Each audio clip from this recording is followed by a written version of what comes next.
Excited.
Distinguished industry professionals, pioneering exhibitors, esteemed media specialists, ladies and gentlemen, it gives me an immense pleasure indeed to welcome you all to the launch of the first ever virtual Global Wood Show. My name is Izzy Lois and I'll be your host for today. The Global Wood Show has successfully led the way in the wood and woodworking machinery industry since the past 15 years and is a premier destination for wood specialists, professionals, entrepreneurs, and key leaders from across the globe. It is the region's only dedicated business to business meeting place for the wood and wood accessories and woodworking machinery industry. This unique trade show offers a platform for suppliers, manufacturers, and machinery companies to showcase their products, innovative technologies, production scenarios, and large-scale machineries.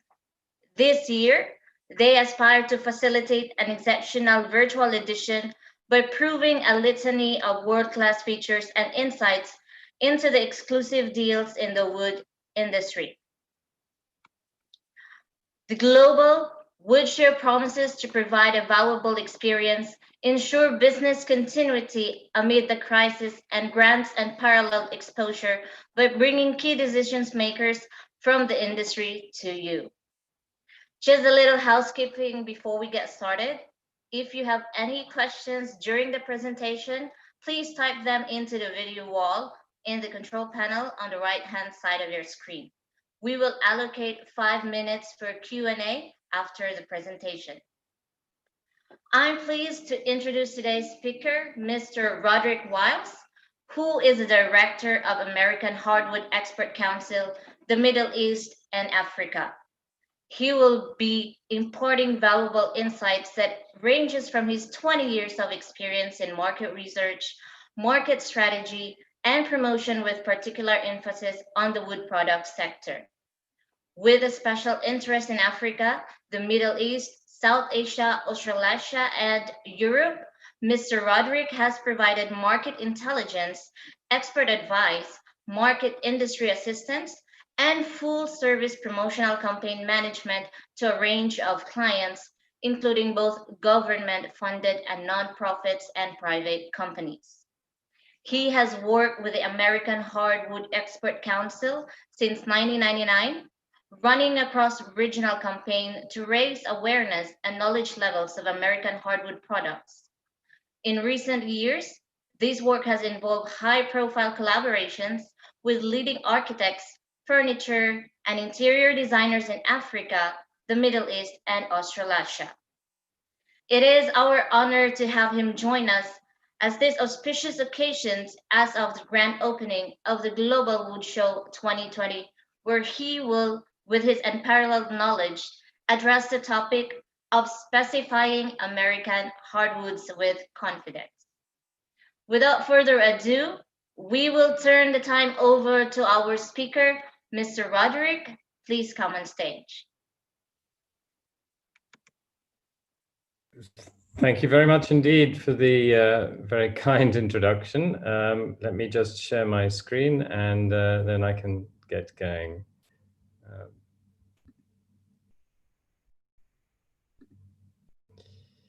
I hope you can see the presentation. So Yes. as a very kind introduction, and thank you very much indeed, and good morning.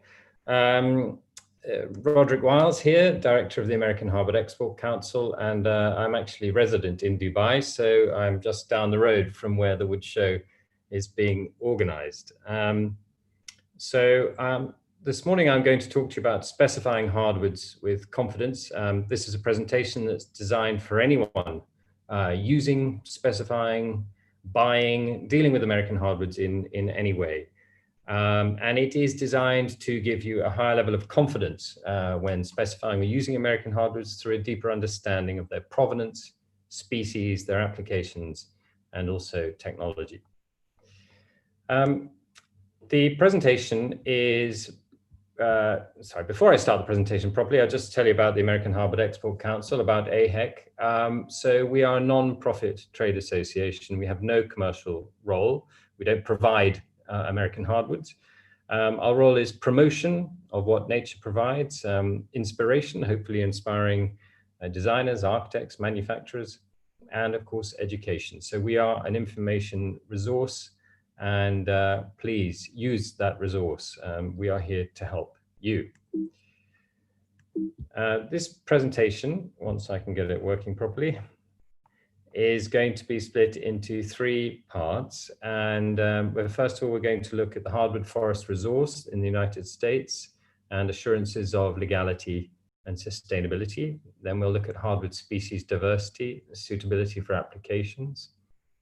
And then finally, we'll have a look at some new technologies which allow American hardwoods to be used in a wider range of applications. So first of all, where do American hardwoods come from? Are they legally sourced? Are they sustainable? And how can that be demonstrated? And are they certified by FSC or PEFC? So going back to the 1800s in the United States, in the eastern hardwood forests, there was no forest management originally. Trees were needed for so many things. Wood was used as fuel, to transport to build houses, and the land was needed for farming. So huge swathes of the eastern hardwood forests of the United States were cleared.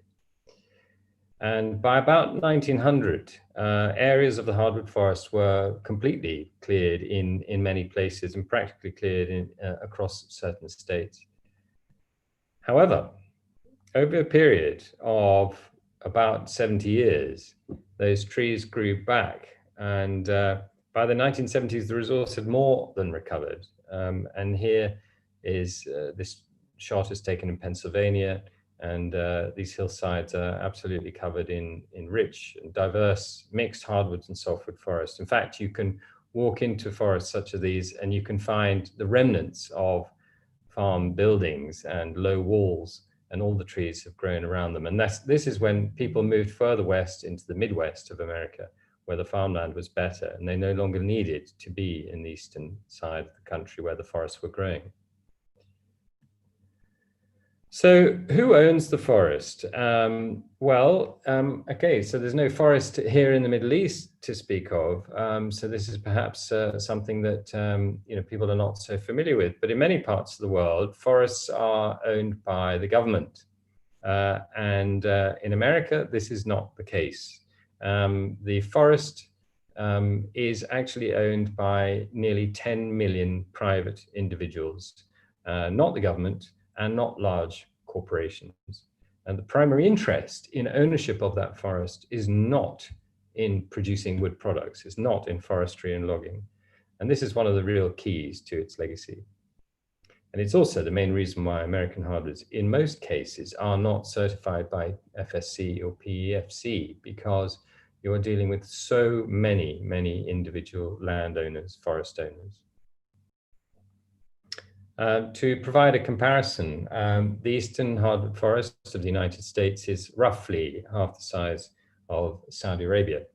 America has about 8% of the world's hardwood forest.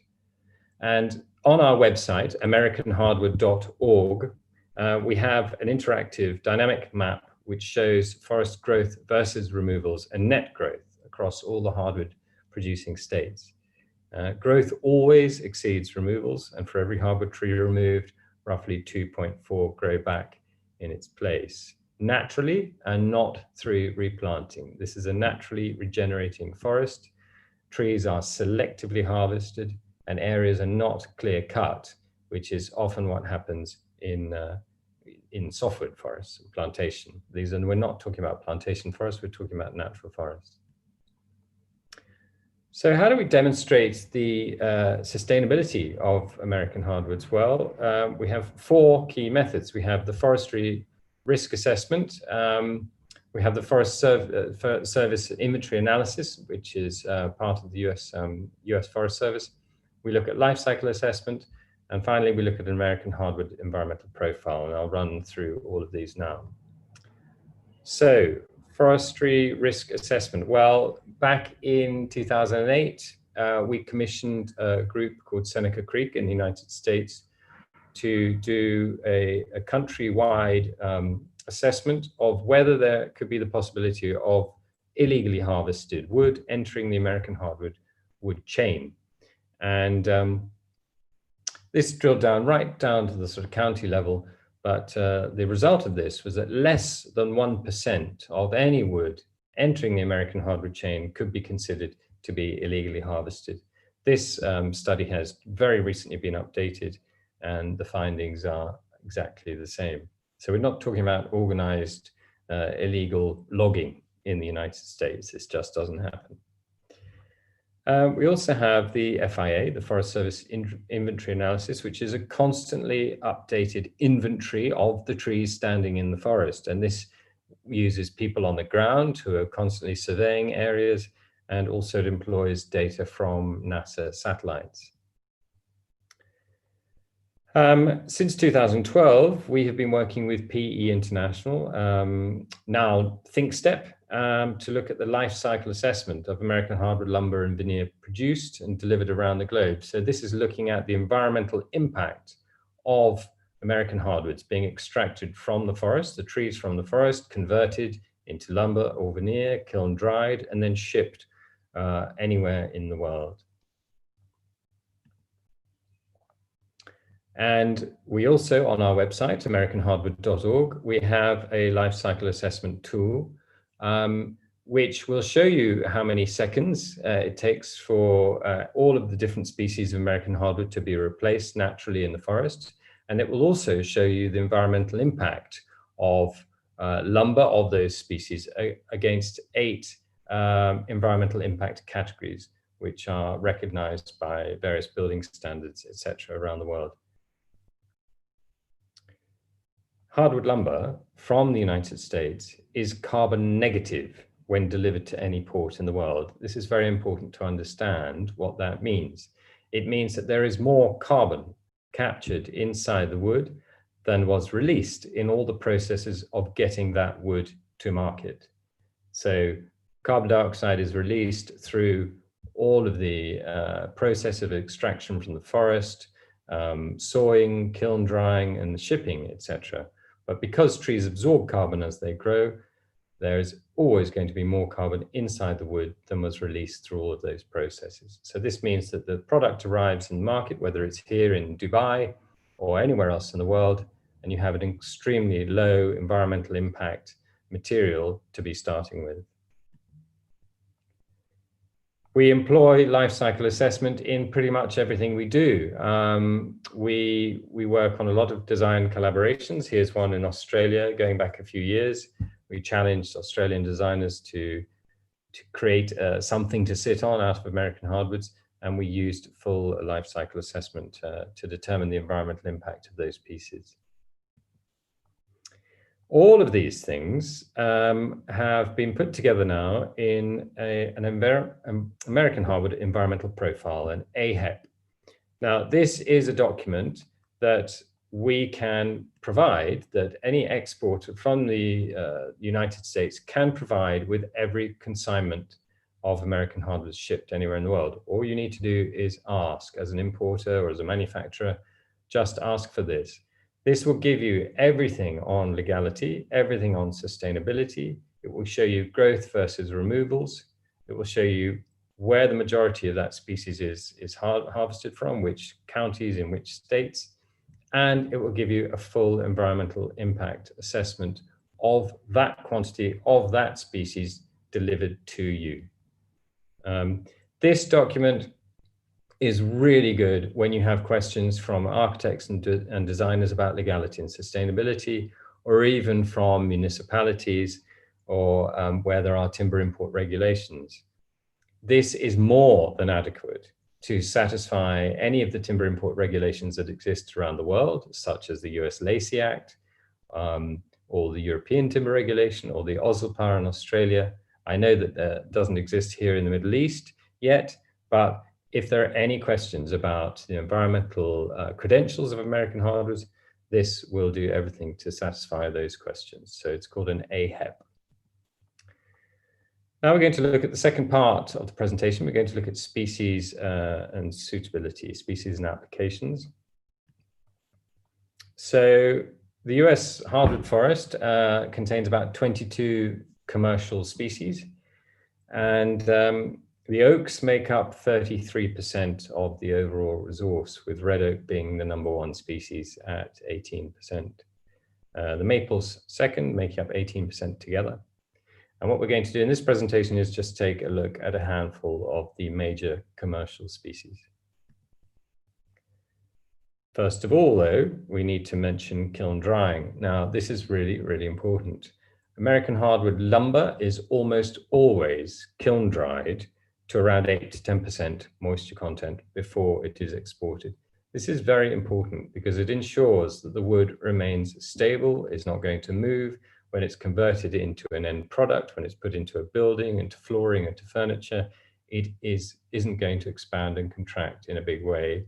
So this maintains its stability. It also kills anything that fungi can live on, so it's going to make it more durable. The process can take months for certain species and depending on thickness. And of course, this has an impact on price. American hardwoods, American hardwood lumber, I should say, is also graded according to a national standard set by the National Hardwood Lumber Association over 100 years ago. Anyone producing and exporting American hardwood lumber will follow this standard grading system. It's very important because it gives the buyer and the seller a common language to work from. The grades are based on the amount of clear usable wood, I should say, in the board. The clearer the board, the higher the grade and the higher the price. But it's important to understand that quality of the wood between the defects, between the knots, is the same, and that does not depend on grade. So it's an important consideration when ordering American hardwood lumber to look at what it's going to be used for. Are you going to need long, clear lengths, or are you just going to need small pieces? Well, you then just need to order the grade accordingly. It doesn't mean that if you order the top grade, it's better quality than the lower grade. It just means there's more usable wood. So American hard maples, first species that we're going to look at. It's a northern species. The trees are famous for producing maple syrup. The sapwood is very white. The net volume after harvest is increasing by around 9.4 million cubic meters every year. This is a cold climate species, and it can also occur as curly, fiddleback, or bird's eye maple. It's got very high density, fine grained, finishes beautifully, and is excellent for joinery, furniture, and also for sports, flooring, basketball courts, gymnasia, owing to its hardness. Cherry is a species that is pretty well known here in the Middle East. The sapwood is a sort of creamy yellow, but most designers and manufacturers and end users are interested in the red heartwood. It has a relatively short rotation, it takes less time to mature than other hardwoods. It is highly prized as furniture and joinery timber, finishes beautifully, um, and is also uh, produced in veneer in a big volume as well. Walnut as the king of hardwoods with its rich dark tones. Walnut is actually represents less than 1% of the American hardwood forest, but that does not mean that it's unsustainable in any way. It doesn't mean it's running out. And in fact, the net volume is increasing by about 3 million cubic meters every year. The lumber is usually steamed, which pulls the dark heartwood, which is the bit that we really want, into the lighter sapwood. It's a fabulous species for joinery, furniture, perhaps a little soft for flooring in a high traffic area. It will lighten on ultraviolet light exposure, which is worth considering in application. American tulipwood, my favorite species. This is unique to North America. It's the largest tree in the American hardwood forest. It was erroneously named yellow poplar by the first European settlers to arrive in North America because it was tall and straight and resembled the European poplars. However, it is not a poplar, and this is important to understand, even though it's often sold as yellow poplar. It grows fast, it grows straight, it grows tall. The volume of tulip wood is increasing by nearly 20 million cubic meters every year. It has extraordinary strength to weight properties, making it suitable for structural applications, but also it's perfectly suited to furniture. It has a lot of color variation. This was a project that we did in Australia 3 years ago called Replaced, where we asked 8 Australian designers to remake their favorite piece of furniture, or most iconic piece of furniture, using tulip wood. None of them had ever come into contact with this species before. Often tulip wood is not seen or it is stained, so people are not aware of its existence. It's often used inside the carcassing of furniture, or it's stained to look like walnut or cherry.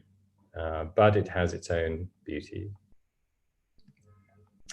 Red oak, I don't think red oak needs much introduction or explanation in the Middle East, since this is the #1 American hardwood species sold into the region. It is the #1 species in the forest in America and the #1 species produced. And it was considered, or is considered, the bread and butter of the American hardwood industry.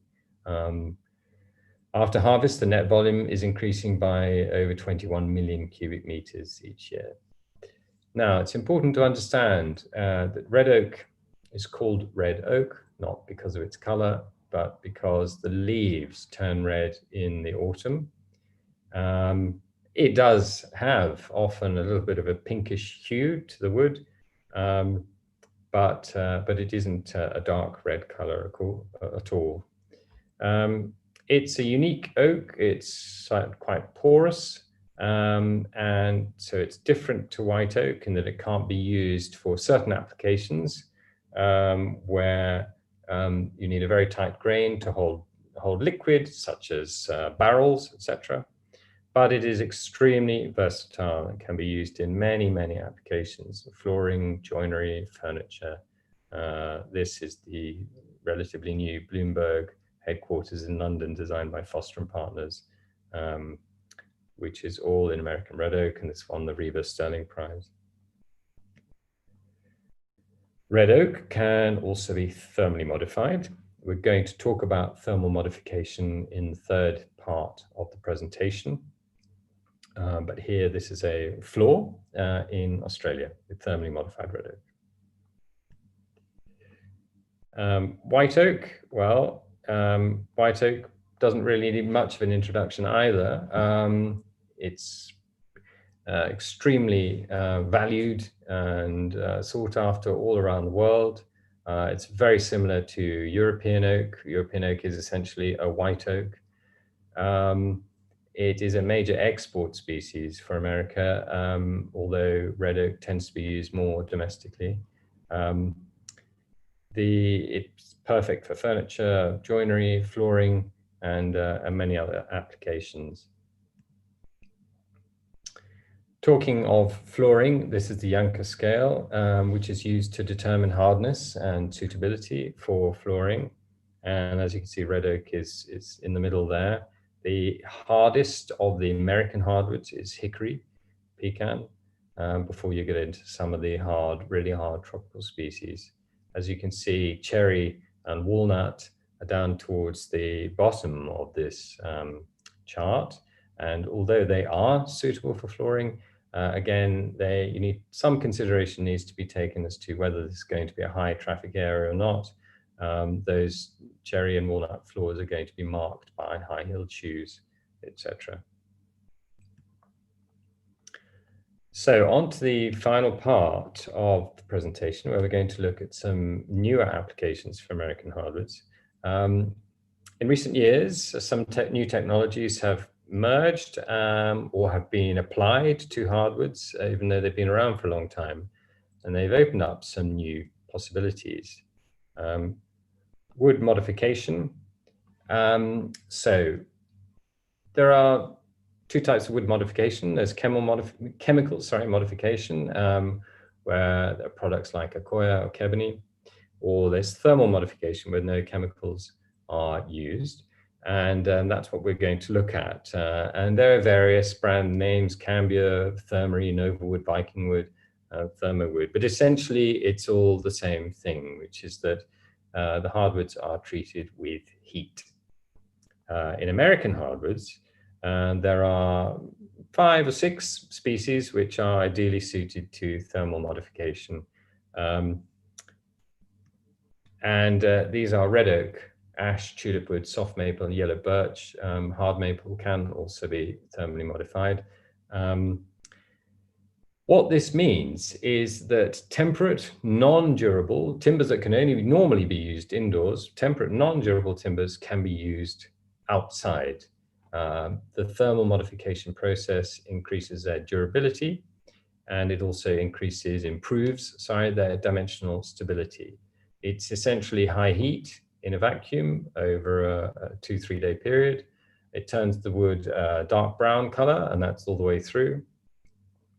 It removes anything that pests and fungi want to feed on, and it changes the molecular structure of the timber. It increases brittleness slightly, but those can be overcome in design. Thermally modified ash is widely seen. It's produced in huge quantities by a number of producers in Turkey, in Estonia, and also in the United States. And it's beginning to appear here in the Gulf region in decking and cladding, along with red oak and along with tulip wood. Here is an example of the outside of a building clad in thermally modified American tulip wood in Melbourne, in Australia.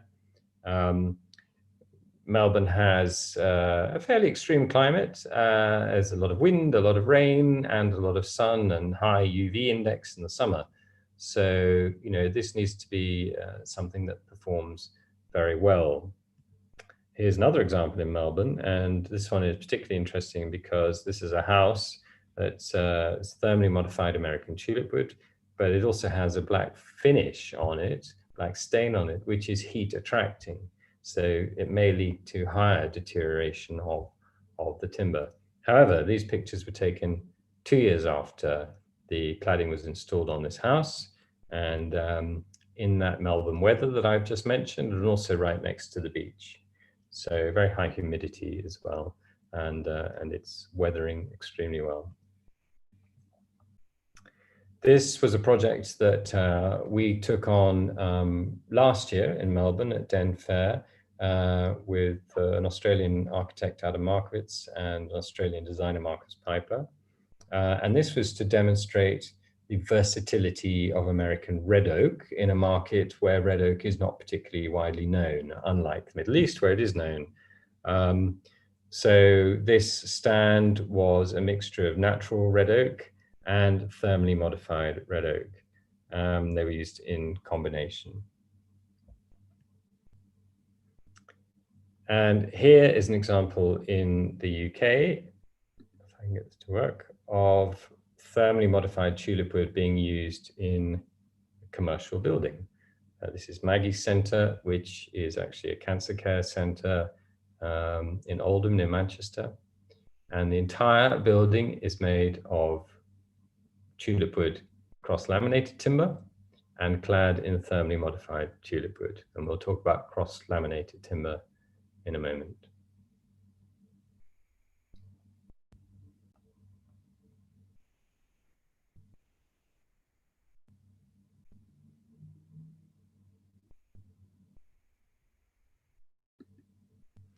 So cross-laminated timber, something that we have not seen much or any of in the Middle East to date.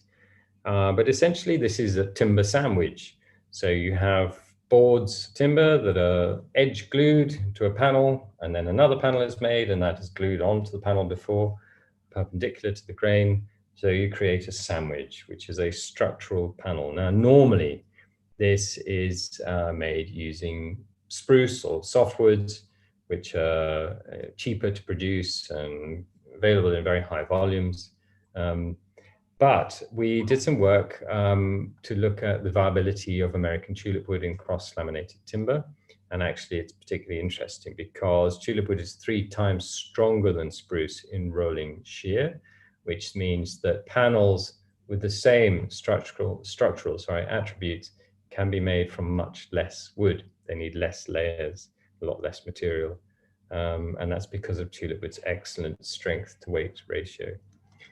Here we worked with Alison Brooks, architect at the London Design Festival in 2016, to demonstrate the possibilities of cross-laminated American tulip wood. And this actually was quite an interesting project. It's a huge scale project, and we had engineers involved, and there were an enormous amount of stresses put on this building from wind and weather, etc., but it held up extremely well. The other interesting thing about tulip wood in cross-laminated timber is it has an aesthetic advantage over softwood panels. So leaving panels exposed on the inside is also an option. And then here's another project in cross-laminated tulip wood that we did with Wall Thistleton architects, who were looking at a solution potentially for low cost, low embodied energy housing. And that's important to understand, that cross-laminated timber, because all it is wood, has extremely low embodied energy, low environmental impact. So, making an informed choice, we've looked at provenance, legality, sustainability. We've looked at who owns the forest, where it is, the legality of that forest, growth versus removals. We've looked at life cycle assessment, and the AHEP, the American Hardwood Environmental Profile. We've looked at some species mix in the forest, kiln drying, grading, applications, and suitability for flooring. And we've also looked at some newer applications through wood modification, thermal modification, TMT, and also cross-laminated timber, CLT. So I think we're going to turn over to some questions now, which I'll be very happy to answer. So thank you very much for listening.